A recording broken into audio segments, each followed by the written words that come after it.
All right, let's do it. Here we go. This is Home Life for Extraordinary Impact. I'm Matt Barrios. And I'm Lindsay Barrios. And on the show, we collect global insights on home. I'm doing deep, intensive research, interviewing folks all around the world. And on episodes like this, I'm joined with my lovely wife, where we talk about all the insights and what am I learning along the way? What am I distilling? Because it's a lot of information to go through. And then we also ask the question, what would it look like to make these insights actionable in our own homes? So buckle up, because we're going to, be theoretical and talk about what people have said on interviews and stuff on this podcast, but also get really, really tactical and tangible in it all. Awesome. Yeah, I'm excited to learn along with everyone too. Matt has been interviewing a lot of people. How long have you been doing this now?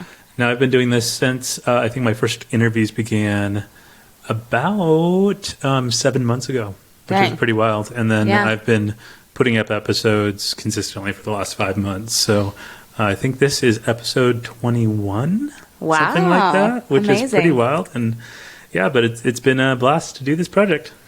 Yeah, so if you guys, hopefully you've been able to catch some of the episodes along the way, but if you're like me, you have not listened to all of them. So this is our chance to do the high-level takeaways, right? So exactly. I'm excited to hear from you. You've obviously been in all of them.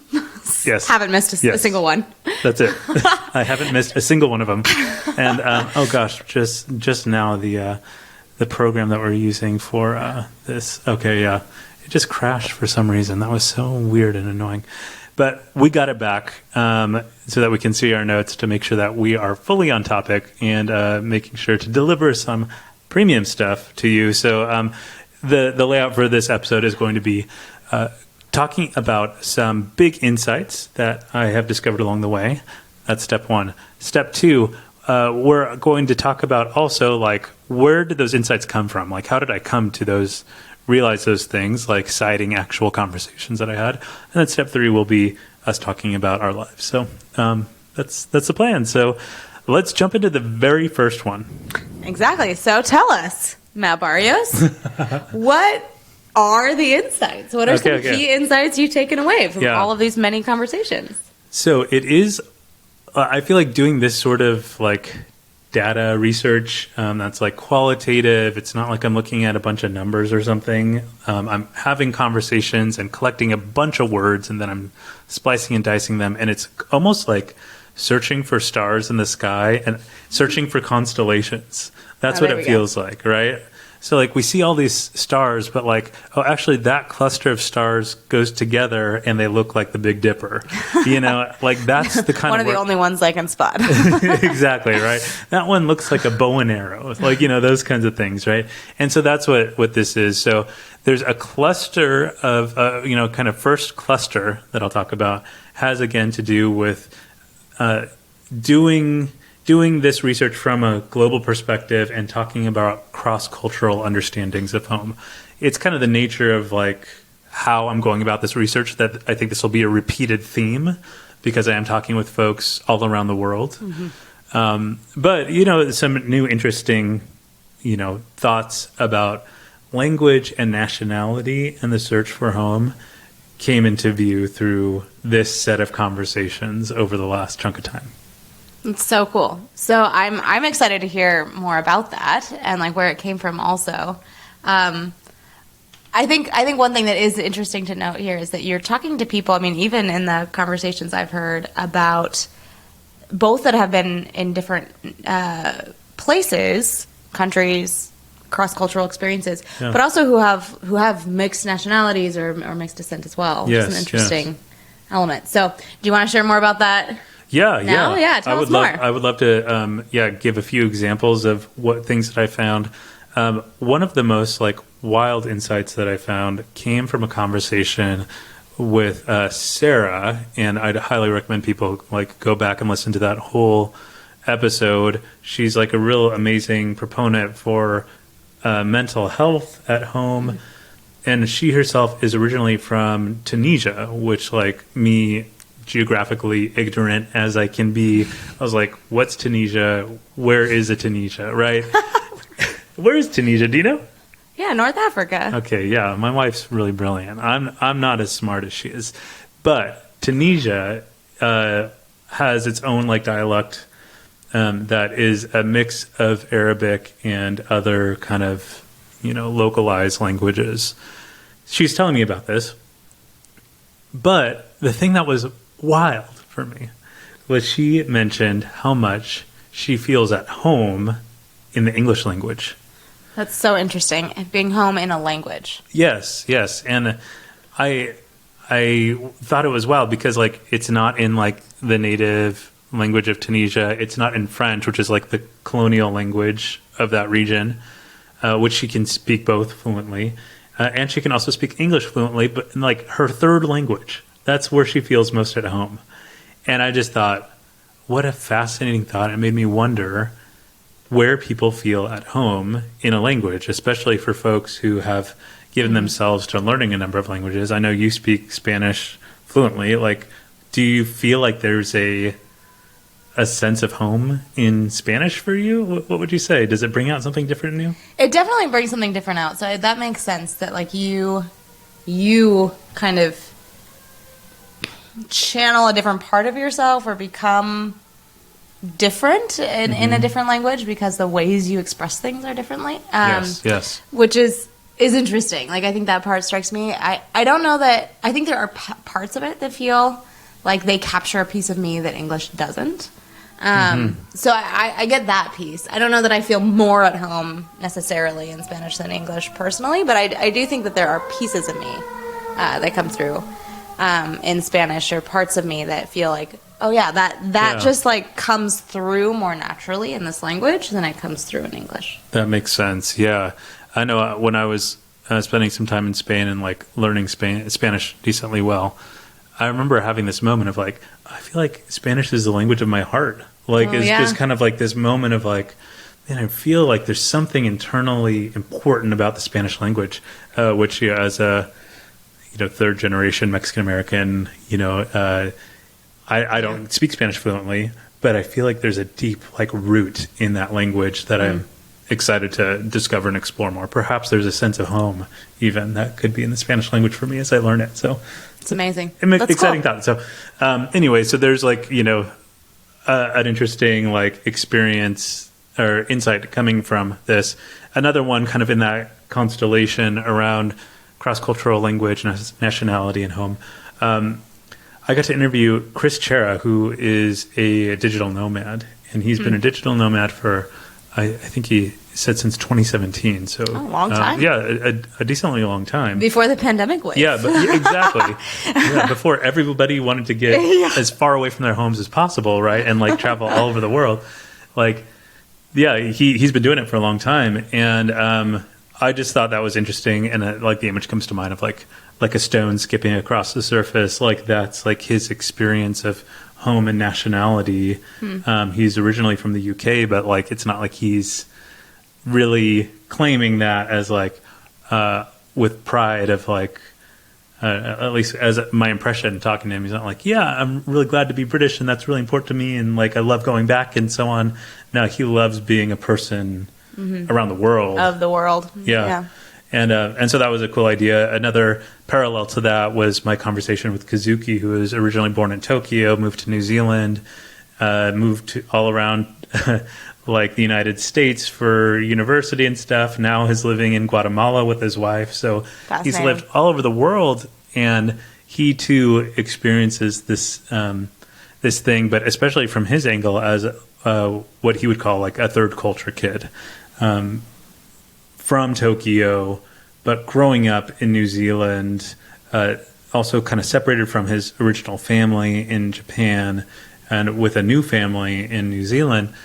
And for him, it was like the question, where is home? He is also in that kind of skipping stone across the surface life with how much he's moved and everything. Yeah.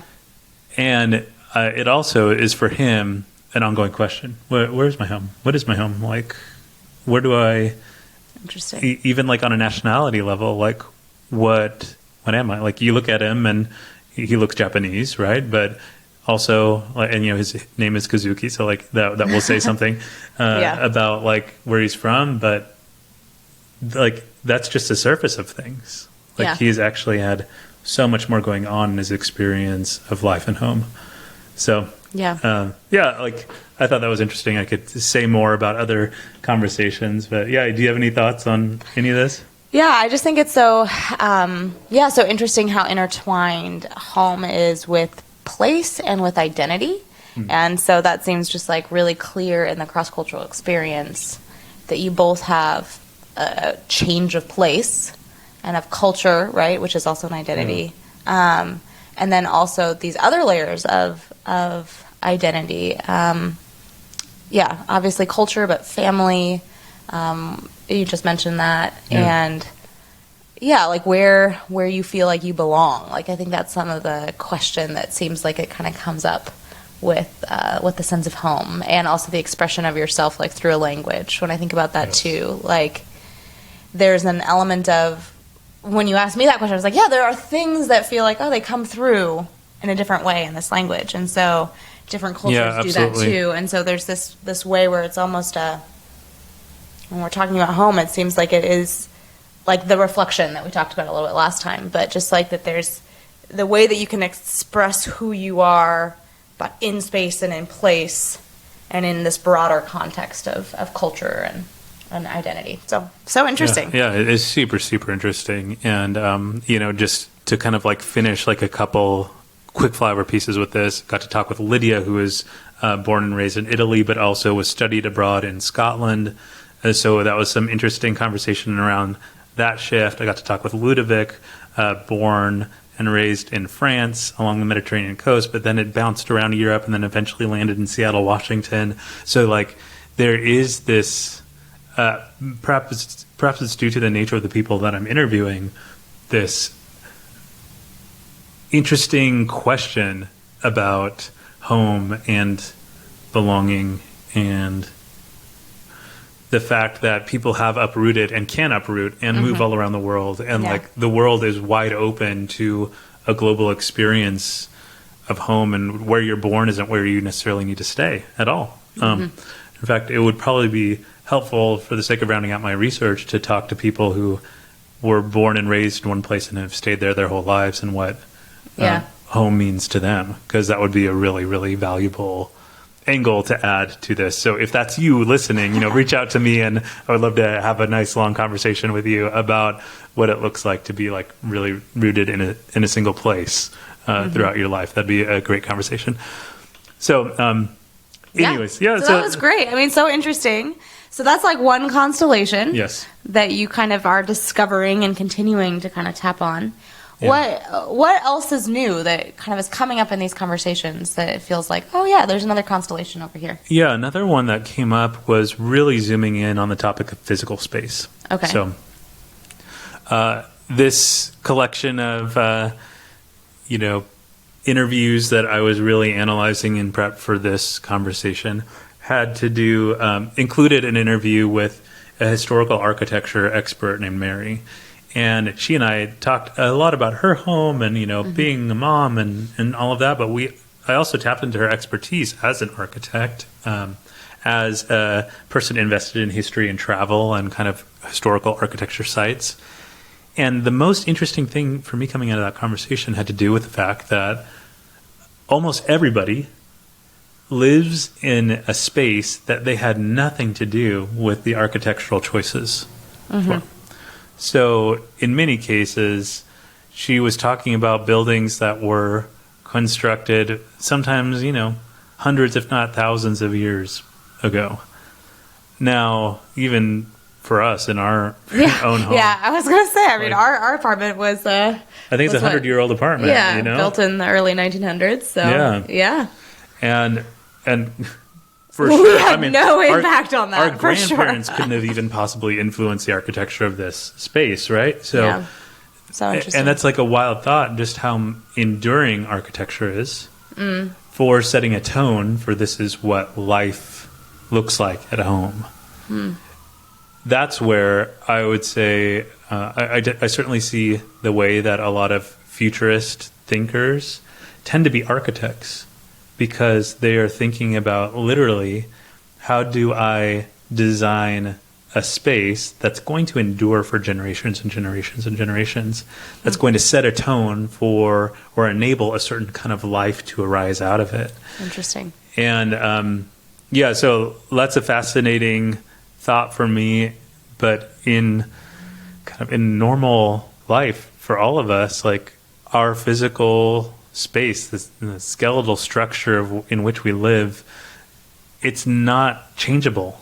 Yeah. For us, like for the most part, you could blow out a wall and turn your living room and kitchen into an open concept, sure, but that's like more the extent of it, right? You can add an addition, but the idea of like raising a house from scratch is not the normal experience for most people.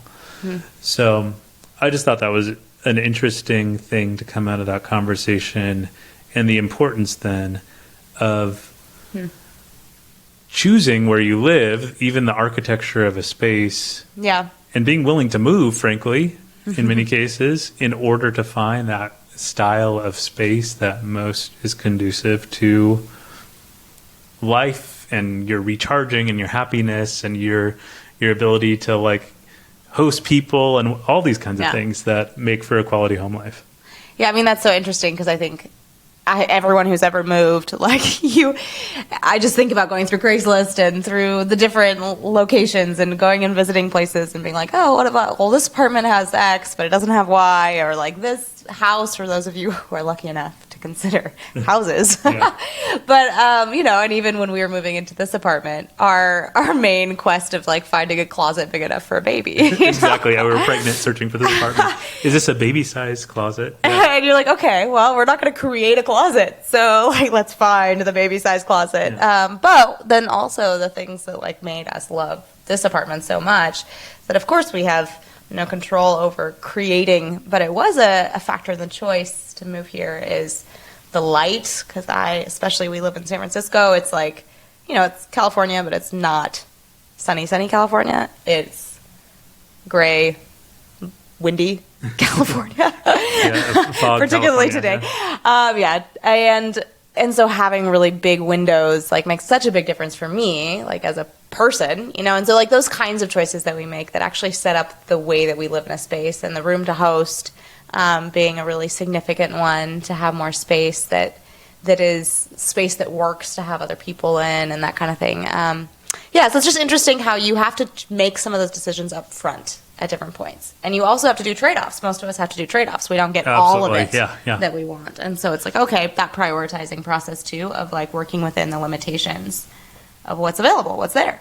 Yeah, even for the person who does get to like hire an architect to build their home from scratch or something, there's still probably trade-offs of like, oh, it's not in the budget to add the infrared sauna or whatever it might be, right? Like, except for those folks who are, billionaires and whatever, like, and they get whatever they want, but we all. But I mean, even that, right? Weren't we just talking to a friend who's an architect who like works in a very well-off area, and just the reality that even people in this kind of a super fancy area who have lots of money to redesign, like, there's still limitations. So it's just part of it. Yeah, it is. There are, and it's limitations that keep on some level limiting, right?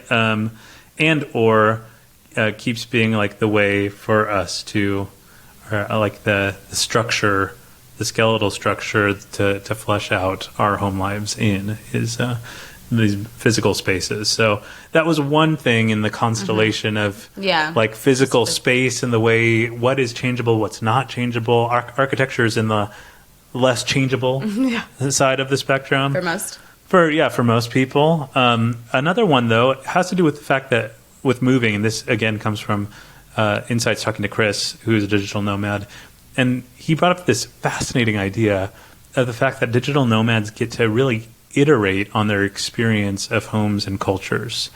So they get to spend, in his experience, like 3 months at a time in a house or a home in Split, Croatia, and then Porto, Portugal, and then in Thailand, I can't remember the name of the place that he mentioned, specific place, but it's worth a listen. It was a really fascinating conversation.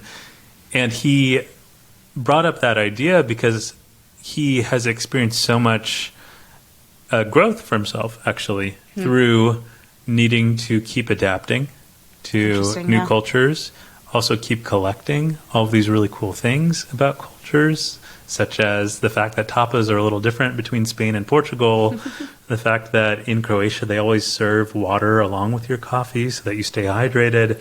It's just like those little things that, are norms in places that may not be norms in others. And you get to collect them and learn from them. And you get to, likewise, he mentioned, because he's mostly jumping from Airbnb to Airbnb, like long-term stay Airbnbs, and how much it's important for him to just let it be okay that he's going to rearrange the furniture when he first arrives.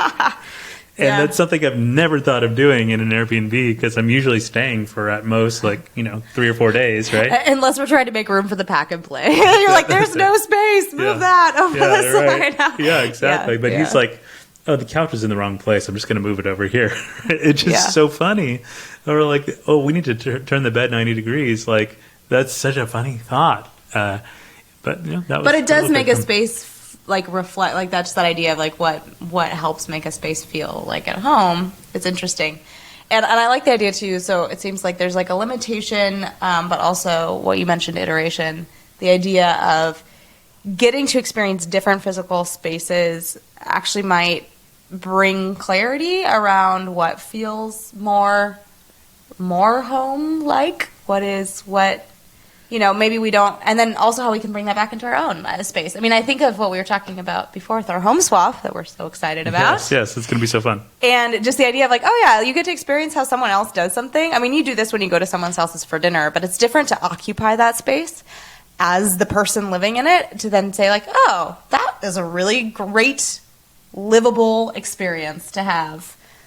I don't know, whatever, this arrangement of furniture, or where we put this thing in the kitchen, or you're like, oh yeah, like we could move where our knives are, or whatever, make it more livable, or whatever it is. But I think that idea of like getting to learn from being in different spaces is cool too. Absolutely, yeah. And I mean, Chris gets a lot of that as a digital nomad. Yeah. Yes.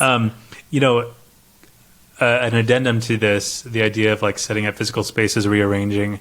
One fascinating thing coming out of my conversation with Ludovic, he is a UX designer, and so he's constantly thinking about like creating a sense of flow with things, right? Yeah. Both digital products that he's building and whatnot, but also like physical space. So he brought up this interesting idea of like going through the process of like going room by room, setting up the space, really kind of getting your intuition activated. And the metaphor we were using is like making tea or coffee without measuring out the ingredients, right? And and really setting it for a flow so that it's easy for you to go from like your desk outside for a breath of fresh air. You don't have to like walk around the couch and so on and so forth, these kinds of things. So I thought that was an interesting thought that was part of it. And the last piece that I'll just add real quick is thinking about what's changeable in a home. So if we're thinking on the spectrum of like what you can't change architecture to what it's actually really easy to change in your physical space.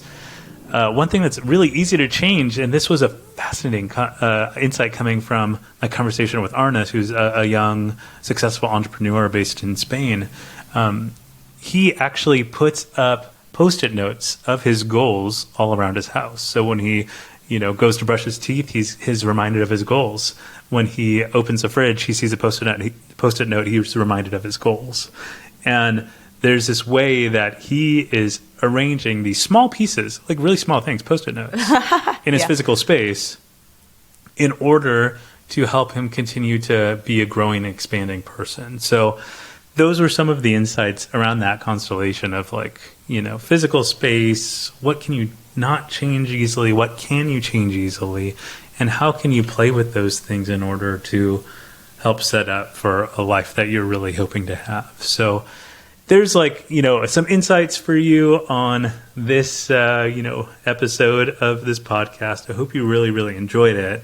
And and me and Lindsay will continue to keep talking about as we dropped some of that information along the way of what it is that we'll be doing for implementing some of this. So thank you very much, everybody, for listening. And until next time. All right. See you then. That was just part 1 of a 2-part Insight Roundup series. Part 2 is going to go into some more insights garnered from this research, as well as some real actionable, tangible steps you can take to put some of this into your home life, ultimately so that your quality of life at home is transformed and improved. I hope you'll tune in and listen.